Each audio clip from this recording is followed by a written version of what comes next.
What if the strictest HOA president became the town's only hope? Keep watching. Arthur had always imagined spending his retirement years in serene harmony, surrounded by nature, away from the relentless noise and pressures of city life. After decades as an esteemed engineer working in major metropolitan centers, he felt it was finally time to reconnect with the simple pleasures of his rural hometown. Memories of his childhood, spent exploring the gentle streams, sprawling meadows, and thick forests of Willow Creek, filled his heart with a deep yearning. Having inherited a sizable piece of land from his parents, Arthur envisioned building a modest yet comfortable home, one surrounded by lush gardens, flourishing orchards, and endless tranquility. So, after 5 long years away, Arthur packed up his belongings and made the journey home, his heart fluttering with anticipation. Yet, as he approached the outskirts of Willow Creek, Arthur sensed something was profoundly wrong. Instead of the clean, invigorating air he remembered, a choking haze hung thickly over the horizon. A dark pillar of smoke rose ominously above where his cherished property once stood. His heartbeat quickened with anxiety. As Arthur's old blue pickup truck rounded the final bend, his worst fears were confirmed. Dominating the landscape was an enormous coal-fired power plant, its towering concrete chimneys belching thick black smoke into the once clear sky. His family's ancestral land, the very place he planned to live out his peaceful retirement, had been invaded without his knowledge. Stumbling out of his truck, Arthur stared in shock at the intrusive monstrosity now defiling his precious inheritance. His vision blurred with disbelief and frustration, fists clenched in helpless rage. Signs plastered along the perimeter fences boldly proclaimed, authorized by Willow Creek Municipality and HOA Authority. Arthur felt utterly betrayed.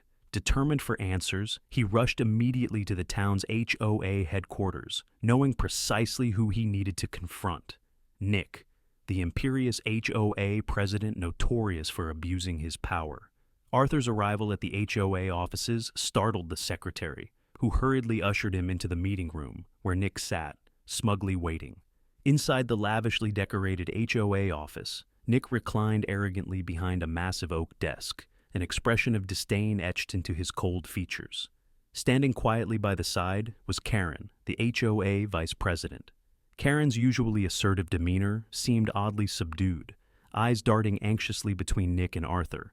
Without hesitation, Arthur stepped forward, his voice trembling with suppressed anger. "Nick, I demand an explanation. Why is there a power plant built illegally on my property?" Nick's lips curled into a condescending smirk as he dismissively waved his hand. "Arthur, you've been gone for years. The HOA deemed your land abandoned. We used it for community development, legal and within our rights." His words oozed arrogance, eyes glinting with a smug assurance that deeply unsettled Arthur. Karen shifted uncomfortably beside Nick, visibly distressed but remaining silent. Arthur stared at her momentarily, sensing something beneath her unease, a hidden conflict, perhaps even remorse. Arthur straightened himself, his voice firm but measured. "This is illegal, Nick, and you know it. You cannot simply take land without consent. I intend to challenge this."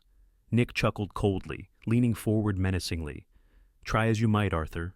You'll find every document perfectly in order. You're wasting your time." As Arthur turned to leave, Karen's hesitant glance caught his eye, sending a silent message he couldn't yet decipher. Arthur left the office determined, his resolve strengthened rather than diminished by Nick's arrogance. Arthur spent the next several days buried in meticulous research, combing through municipal records and zoning laws. His engineering mind thrived in meticulous detail, uncovering irregularities and contradictions that hinted at deep-seated corruption. Each document he unearthed confirmed his worst fears: collusion between the HOA, the town's Mayor Reynolds, and Tri-State Industrial, the ruthless conglomerate behind the power plant construction. Contracts suggested an elaborate, illegal land acquisition and large financial transactions veiled as donations. Late one night, amid stacks of papers and blurry-eyed fatigue, a gentle yet urgent knock at Arthur's door jolted him awake. Opening cautiously, Arthur was astonished to see Karen standing nervously on his doorstep, clutching a thick envelope, her face pale yet resolute. Inviting her inside, he could sense her internal struggle, the gravity of the moment evident. Without wasting time, Karen placed the envelope on his table, meeting his eyes directly. "Arthur, I'm sorry. I knew about the initial plans, but I never realized their extent," she admitted softly. Her voice quivered with sincerity as she explained. The power plant was merely the beginning. Tri-State Industrial planned an enormous expansion to transform the entire town into an industrial hub, driving out residents under false pretenses. Arthur felt a surge of respect towards Karen's bravery. "I couldn't stay silent," Karen continued, her eyes filled with remorseful sincerity. "We need to expose this corruption, Arthur. Our community depends on us." Moved by her honesty and newfound courage, Arthur grasped her hand reassuringly. "Together, we will save Willow Creek," he promised firmly. United, Arthur and Karen meticulously assembled damning evidence against the conspirators. Using Karen's insider position, they gathered secret emails, recorded conversations, and secured financial records proving widespread bribery and fraud. Arthur discreetly contacted influential journalists and legal experts, carefully coordinating a calculated strike against Nick, Mayor Reynolds, and the tri-state executives.